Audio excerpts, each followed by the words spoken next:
Hello everyone, how you doing? I hope you're all doing really well today. I'm Lindsay, your host of the Heavy Metal Journal and writer for This Day in Metal, and I am back with another New Metal Monday where I talk about my favourite new releases of the week.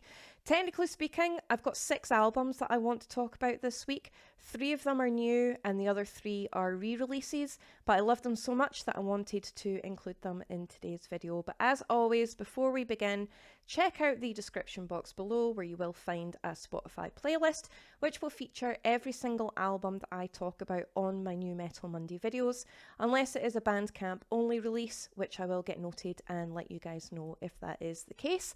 So if you do use Spotify, make sure to follow that playlist that I've linked down below, because I do update that every Monday just after these videos go live. If you don't use Spotify though, don't worry about it, because I will also include the band's Bandcamp links or their YouTube channels, just so you guys can find music as easily as possible. Now I do get the odd question, comment or message asking me why I don't include the music that I'm talking about into my YouTube channel, and I try. I really do, but YouTube hates me and I keep getting flagged. I'm not sure why, I don't know what it is that I'm doing wrong, but until I can figure out why YouTube hates me so much, I have included Spotify playlist links and Bandcamp links just as a workaround until I can figure out why they hate me so. But like I said, 6 brand new albums, or rather 3 brand new albums and 3 re-releases that I want to talk about, so let's just jump straight in. Okay, so let's talk about the re-releases that I loved this week first, and the very first one that I want to talk about is Amorphis with Tales of the Thousand Lakes, live from Tavastia, I think it is, Tavastia, and they have released a re-recording, a live re-recording of this absolutely phenomenal record. Now, I am a long-time Amorphis fan. I love melodic death metal with a few progressive elements and a few folk elements thrown in there as well. And this is a testament to how amazing a band Amorphis is, because when you're listening to it, you don't realise it's a live recording. It's crisp, it's clean, the production is well balanced, and it honestly sounds like a studio recording, not a live recording. So I can't, it blew my mind. It completely blew my mind, and you really get lost in this recording. And if you're a fan of the original album anyway, you're going to love this. But the live recording, the more up-to-date, kind of crisper production of this record, just inserts a whole new level of magic. And I can't stop listening to it. It really engulfs you, it entices you, and it sends you on a wee journey, and it's just absolutely amazing. I don't normally talk about live albums on this channel, but this one completely blew my mind, so I wanted to include it because it was just so good. So next up on my list, I've got 2 albums that I want to talk about because they're from the same band. Testament released remastered versions of their very first albums, which were The Legacy and The New Order. Now, what I really love about these remastered versions of albums is that they still retain all of that raw 80s energy and power that made us all fall in love with the thrash metal genre to begin with. But with new technology and updated approaches, you really do hear the album the way it should be heard, and the same goes for both of these albums.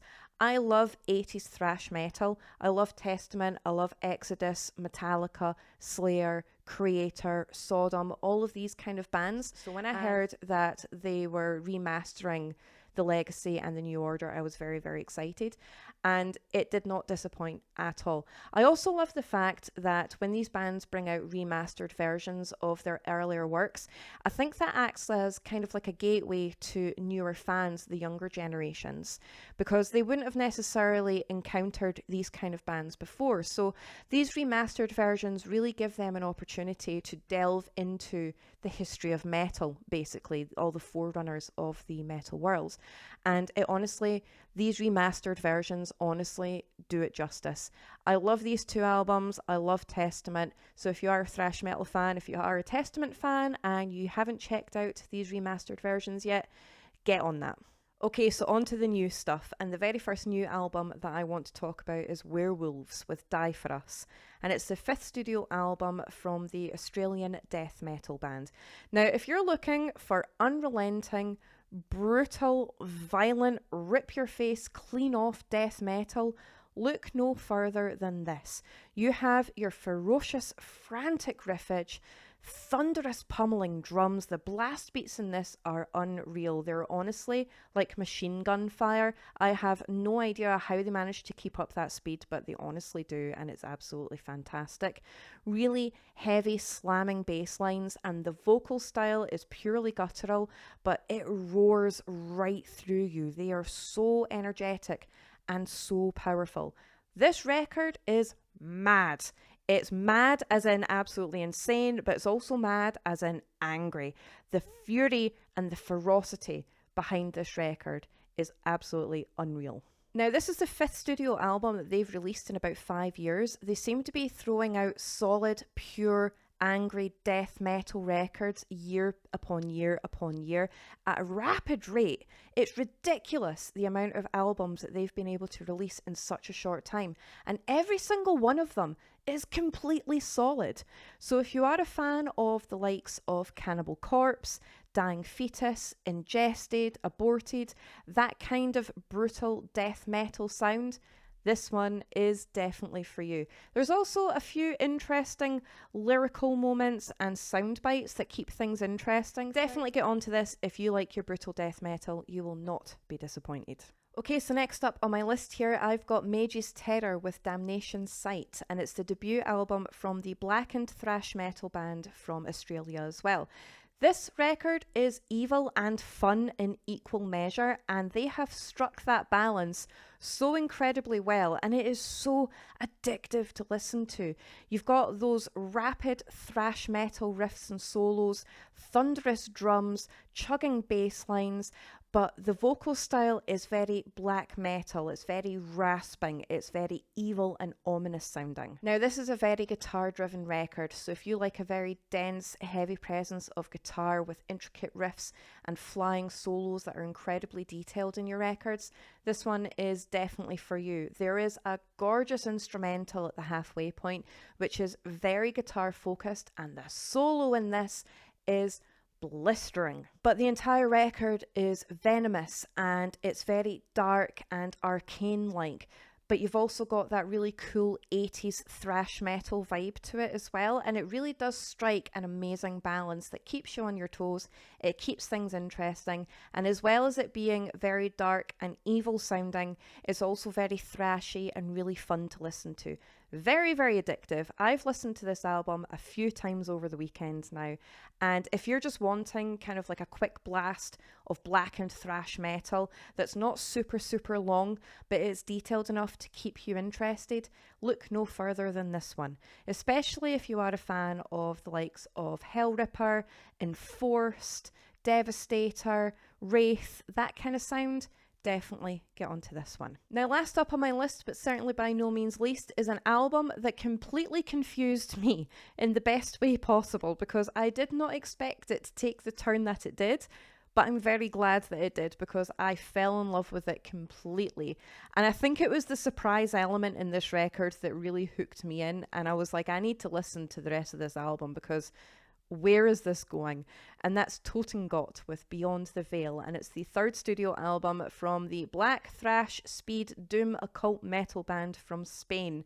Now, this album is a prime example of why you should always give an album a fair chance, especially if it's one of those bands that like to chop and change things at a halfway point or throughout the entire record, because this took a turn that I did not expect.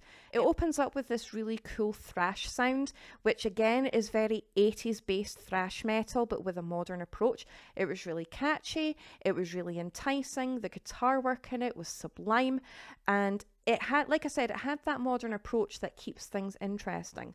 And it had a bit of a doom element to it as well. I would say that the vocal style is very thrash doom. It's got that great mix of the two genres that creates this very unique kind of sound. And that's what I was expecting for the entire album. But that is not what you get for the entire album, because the second track, straight off the bat, you've got this gothic doom, highly densely atmospheric richness of dark intensity, and it is beautiful, very ominous, very heavy. And the vocal style turns from that kind of thrashy, kind of rasping guttural style to very smooth and monastic like. It's almost like a choir vocalization kind of style. Very gothic, very atmospheric, and it's beautiful.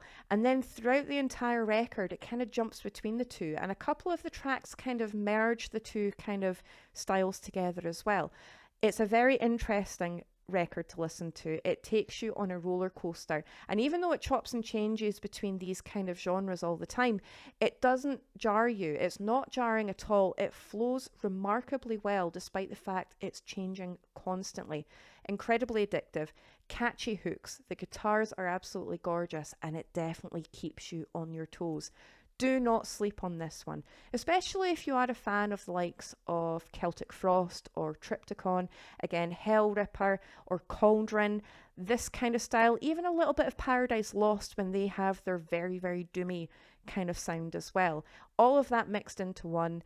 This is definitely a genre-defying record. It's very difficult to pigeonhole them into a subgenre, so that's why I kind of listed off 3 or 4 at the beginning of the description of the record. But I loved this. The artwork for the album is stunning as well, and I like albums that keep me on my toes, that keep things interesting and take different turns that you're not expecting. Like I said, this confused me to begin with, but I'm glad it did because it hooked me in and I absolutely loved this album. Get on this one, do not sleep on this one. And that's it for this week's New Metal Monday once again. Comment down below to let me know what you think of today's records. What do you think of the re-releases? What do you think of Amorphis' live album and the new stuff that I've introduced you to? If you have any of your own recommendations, once again, let me know and I will check them out, because there's honestly not enough hours in the day or the week or the year to keep up with everything. We are honestly so spoilt for choice when it comes to metal now. Like, share, subscribe. I really do appreciate your support. As always, remember to check out that Spotify playlist in my description box if you use Spotify. Give that a follow. Check out the band's Bandcamp pages, and I will see you very soon in my next video.